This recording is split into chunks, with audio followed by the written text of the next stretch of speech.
This is about make boxing great again, and I'm not talking about that bullshit Trump shit. I'm talking about the real shit, traditional shit. Let's bring back to boxing. Hey, it ain't about how you lose. I'm a winner, and I'm gonna always be a winner. Are you a winner? I think so, yeah. Hey, are you a winner? Are you? I'd rather wait for it, Devin, at the end.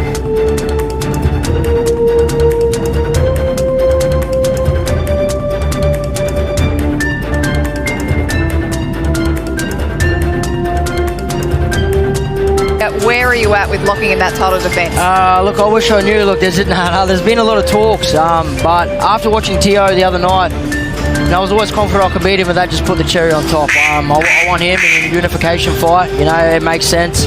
There was talks of Haney, but it was just clickbait. It was just social media, and we know the Yanks love to just blab on socials. I'm not about that. I like to fight. So, look, I've always said I'll fight all of them. I've proved that in my career, and if Haney wants it, send us a contract. Give us a number to work with. Don't just talk on socials. Listen to me. We don't have forever on this earth. You guys don't have forever as pros. Just get it popping, bro. If you lose, you lose. Teal said it himself, man. There's no losers, bro. Just you. Both of you already lost. You guys can come back from it. Don't worry. It's not a Debo. I know Debo, he looks scary at 147, but that's only because Norman was acting up. Just don't act up. Give us a good fight. Fight your heart out. Nobody's getting hurt, bro. He's gonna outbox you, bro. He's not have no Benavidez. It's not gonna stop you. Just take your outboxing like a man, bro. That's it. And get paid really well for it too. Common knowledge isn't so common nowadays, so I thought I would say something that I thought was already known. But avoiding fights that you know you'll lose is not gonna make boxing great again. Let's get into it. First things first, I wanted to say rest in peace to Devin Haney's mom. That's very tragic, man. I don't care how rich, how famous you are. That's always gonna hurt forever, and it's not something to joke about. Like some losers, I'm not gonna say their names, but this is not something to make fun of. This is something very sad, and I hope he recovers from this, man. That's gonna be tough for him, but we pray for him over here. But yeah, what is good, YouTube? Joy Boxes here, and I'm back with another video. If you're new to the channel, make sure you like, make sure you comment, make sure you subscribe. I just want to say a big thank you to all the new subscribers. I got 50 now. Let's go. But let's get straight into this video. Tio and Paru. It's mostly about Paru, who he got a cool ass name, and I liked him as a fighter. He doesn't want to fight Devin Haney. He wants to fight Teofimo Lopez. And I started the video off with Teofimo because he said some really good things. I said it in my other video. I really like how he's saying make boxing great again. And I agree. Make these fights happen. Make boxing great again. But he contradicts himself straight after the presser, saying he wants to leave Devin Haney last.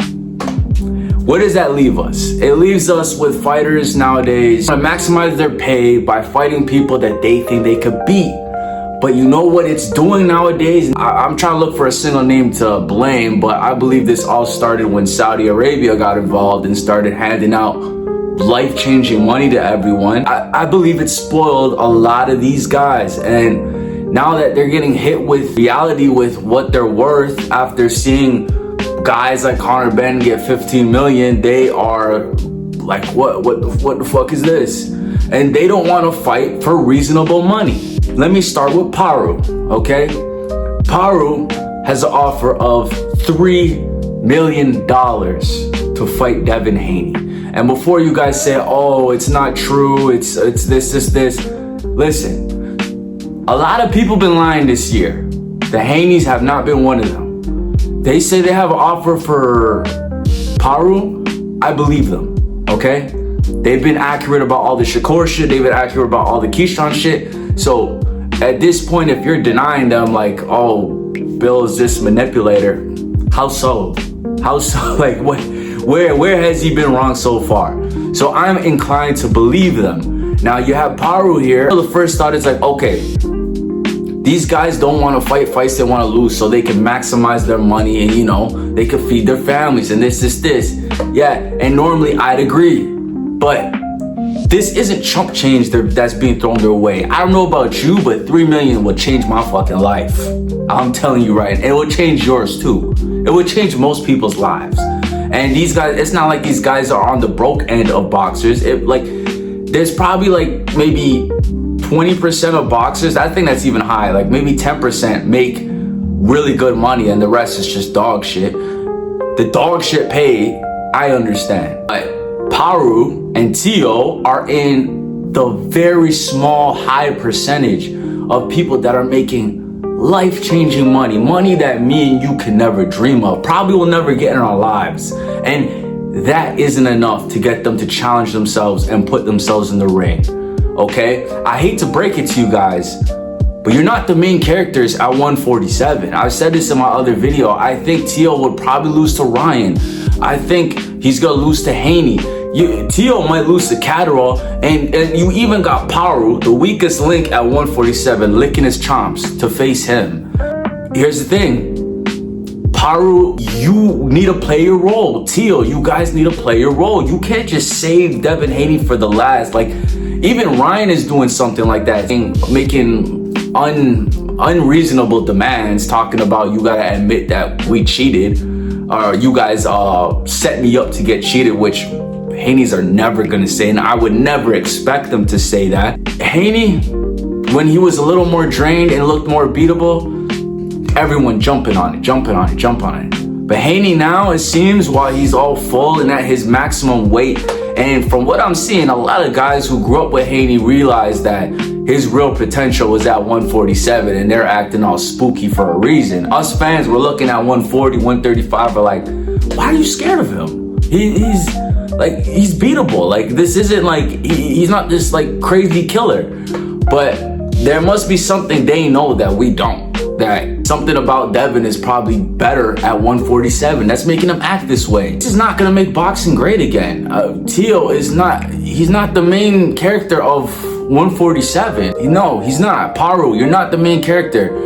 The main characters, the biggest fight at 147 is Ryan Garcia versus Devin Haney 2 for undisputed. That's the biggest fight, not Tio versus Haney. I don't think Tio's gonna get past Ryan. Might not get past Paru. Paru and him might be a war. I would pick him against Paru, but might not get past Paru. But these guys really need to get it together. They are not making boxing great. It may sound good, and you know, you have Catterall. Poor Catterall is, at this point, I'm saying Devin Haney, give Catterall his shot. Okay, just give Catterall his shot. He's the only one who's been willing to fight anyone. He's the only one who hasn't been on no bullshit. He's just ready, willing to fight, and he's sitting, waiting. And even Tio is like, bro, I don't have to fight you. I'm just gonna fight Ryan. And then you have Liam saying, I don't have to fight you, Haney. I'm gonna fight Tio. And it's like, bro, now nothing is getting unified. Nothing is getting unified. There should be at least one champion unified by now. And that someone should be Devin Haney, to be honest. It should be Devin Haney. Paru, brother. I would be understanding if they were giving you chump change, but they're not giving you chump change. 3 million is not chump change. We're not asking you to understand fighters, they lose value when they lose, and Tio and Paru, they know that. They know that for a fact, but at a certain point, bro, you gotta lay it out on the line. There's no word about losing at this level, man. Like, and it's not like if you lose, you're gonna be poor.